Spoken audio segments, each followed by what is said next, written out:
Hi అండి. పచ్చి పచ్చి శనగపప్పుతోటి ఎగ్ కర్రీ చేస్తారని మీకు తెలుసా? చాలా టేస్టీగా ఉంటుందండి. ఒకవేళ తెలవకపోతే ఒకసారి ఇది ట్రై చేయండి.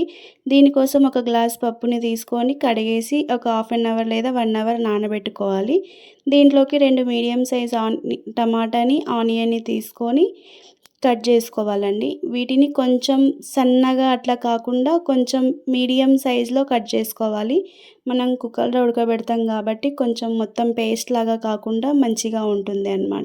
ఇలా కట్ చేసుకున్న వాటిని మనం కుక్కర్‌లోకి యాడ్ చేసుకోవాలండి. టమాటాని, ఆనియన్‌ని రెండిటిని యాడ్ చేసుకోవాలి. దీంట్లోకి మనకి సరిపడా పసుపు, కారం, ఉప్పు, అల్లం వెల్లుల్లిపాయ పేస్ట్‌ని అయితే వేసుకోవాలి. ఉప్పు, కారం అనేది నేను నాకు తగ్గట్టుగా వేసుకున్నాను. మీరు మీకు తగ్గట్టుగా అయితే వేసుకోండి. నాది తక్కువ క్వాంటిటీ. నాకు దీంట్లోకి ఒక గ్లాస్ వరకైతే వాటర్ అనేది పట్టిందండి. వాటర్ పోసుకొని ఒక మంచిగా ఉడికేంత వరకి ఉడకబెట్టుకోవాలండి పప్పుని. ఒక కడాయి పెట్టుకొని దాంట్లోకి 2 స్పూన్ల ఆయిల్ వేసుకొని మంచిగా హీట్ అవ్వనివ్వాలి. ఇలా హీట్ అయిన తర్వాత ముందుగా ఉడకబెట్టి పొట్టు తీసుకున్న ఎగ్స్‌ని కూడా వేసుకొని ఫ్రై చేసుకోవాలి. ఇలా ఫ్రై చేస్తున్న ఎగ్‌లో చాలా తక్కువ క్వాంటిటీ అయితే పసుపు, కారం, ఉప్పు అయితే వేసుకోవాలండి. ఇవి వేసుకోవడం వలన టేస్ట్ అనేది బావుంటుంది. ఫ్రై చేసుకోవడం వలన ఎగ్స్ అనేవి మంచి కలర్ అయితే వస్తుందనమాట. మంచిగా టేస్ట్ కూడా బావుంటుంది. ఇదే ఆయిల్‌లో కొద్దిగా ఆవాలు, జీలకర్రని కూడా వేసుకొని పోపు పెట్టుకోవాలి. దీంట్లోకి ఒక 5-6 వెల్లుల్లి రెబ్బల్ని అయితే కొంచెం దంచుకున్నానండి. క్రష్ చేసుకొని వేసుకున్నాను.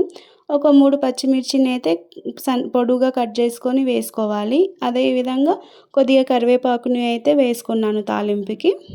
దీంట్లోకి కొంచెం పసుపు అయితే ఏసుకోవాలండి. నేను ఇంతకుముందు కూడా వేశాను. పప్పు ఉడకబెట్టుకునేప్పుడు ఇప్పుడు కూడా వేశాను. వేయడం వలన ఏందంటే మనకు కొంచెం మంచి కలర్ అనేది వస్తుంది. మనం ఇంతకుముందు విజిల్‌కి పెట్టుకున్నాం గదా! పప్పు అనేది ఇలా ఉడకాలండి. లైట్‌గా పలుకుగా ఉంటే సరిపోతుంది అంతే. మొత్తం మెత్తగా ఉడకాలి. దీన్ని మనం దీంట్లో కడాయిలోకి తాలింపులకి వేసుకోవాలి. ఇలా పప్పు వేసుకున్న 2 నిమిషాలకి మనం ఇంతకుముందు ఫ్రై చేసుకున్న ఎగ్స్ అయితే ఉన్నాయి కదా!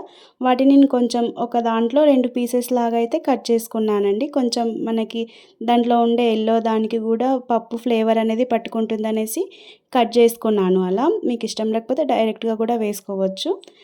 ఇట్లా వేసుకొని మరో ఓ 5-6 నిమిషాలు ఉడికించుకుంటే సరిపోతుందండి. ఎక్కువసేపేం ఉడకనవసరం లేదు. కొద్దిసేపు ఓ 5 మినిట్స్ ఉడికించుకుంటే సరిపోతుంది. దింపే ముందు కొద్దిగా కొత్తిమీరని కూడా వేసుకొని ఒక నిమిషం ఉడికించి దింపేసుకుంటే సరిపోతుందండి. అంతే అండి, మనకి పచ్చిశనగపప్పు ఎగ్ కర్రీ అయితే రెడీ. చాలా టేస్టీగా ఉంటుంది అండ్ చాలా బావుంటుందండి. ఒక్కసారి ట్రై చేయండి. మీరు మళ్ళీ మళ్ళీ ఇట్లాగే చేసుకుంటారు అండ్ ప్రోటీన్ కూడా ఉంటుంది దీంట్లో. డైరెక్ట్‌గా ఉడకబెట్టిన ఎగ్‌ని అయితే ఎవరం తినడానికి ఇష్టపడము కదా! ఇలా చేసుకొని తింటే ఎగ్‌ని కూడా తిన్న ఫీల్ అయితే వస్తుంది. చాలా టేస్టీగా ఉంటుందండి. ఈ వీడియో మీకు నచ్చితే లైక్ చేయండి. నన్ను ఫాలో అవ్వండి.